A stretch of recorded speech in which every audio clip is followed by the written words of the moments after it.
like I'm losing my mind. Is everybody in the world blind? Please, Lord, give me a sign, a sign.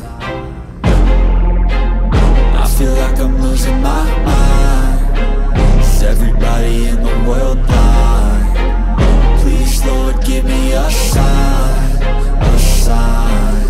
I wanna be the greatest. Everybody on the fake shit. I look around and feel like everybody is the fakest. I make this every day and I'm impatient, hoping one day I blow up from the basement. Statement, the top is so vacant. I don't hear shit that I think is amazing. Waiting for my day when I'm playing sold out shows for 1,000 faces. Hey, give me that crown, get in my way and to be put down. It ain't your place, all this my town. If I want that shit, then I'll get it right now. I'm losing it, the noose it fits, I'm losing shit.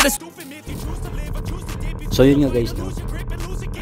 Going Manila ako dito sa along Roas Boulevard overpass dito sa Pasay.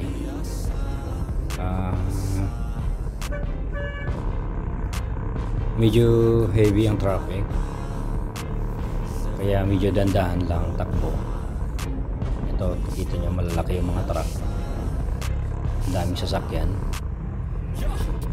Sa hindi inaasahan, biglang may sumalpok sa likuran ng motor ko.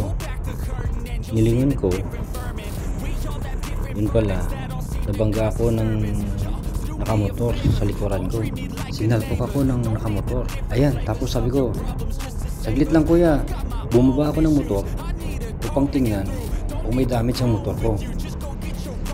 Ayun, basag yung cover ng plate number ko, yung plastic acrylic na cover ng plate number ko. Basag, tinamaan ng gulong niya. Sabi ko, kuya, tingnan mo dito. Sabi ko, paano kasi pinipilit mong sisingit pa yung motor mo na alam mo may jeep na nakasunod sa likuran mo? Ayun tuloy, salpok mo ako. Ano to? Babayaran mo to. Sabi ko, paano kasi yan sisingit mo pa yung motor mo na alam mo naman na may jeep na nasa likuran ko? Sabi ko, babayaran mo to kuya. Ang sagot sa akin, paano naman daw yung damage ng motor niya? Nagasgasan daw yung motor niya dahil nabangga niya ako. Sabi ko, di ko nakasalanan yun. Hinahanap niyo pa kung saan yung gasgas ng motor niya. Ayan yung kung makikita niyo sa video. Sabi ko, kuya, may camera ako dyan. Kitang-kita ka dyan. Kitang-kita ka dyan na kasalanan mo to. Ayan, kung makikita niyo sa video, hinihipo-hipo niya pa yung motor niya kung saan yung damage ng motor niya. Sabi ko, babayaran mo to kasi basag yung plastic acrylic ko. Tinamaan ng motor mo. Di ka kasi nagdadahan-dahan. Singit ka ng singit, sabi ko. Nasabi sa akin, nabangga daw siya ng jeep, kaya tumama sa akin. Sabi ko, kasalanan mo na yon, singit ka ng singit eh. Hindi ko na pinahaba yung usapan. Sabi ko, kuya, kung nagsorry ka na sana, pinagbigyan na kita. Kunting damage lang naman yun.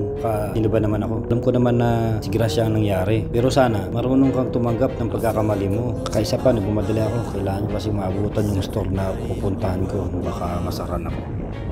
Kaya yun, nag-visit na ako. Niwan ko na siya na walang paalam. Ang nakaka-visit lang doon nung sinabi ko, paano to kuya?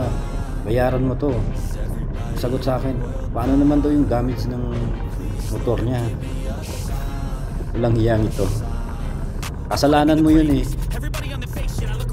Alam niyo kasi, sa pagmamaniyo, lalo na sa mga nagmumotor, kapwa kong nagmumotor, konting payo lang. Dapat pag nagmamaniyo tayo, dapat pagiging responsible tayo sa lahat ng bagay.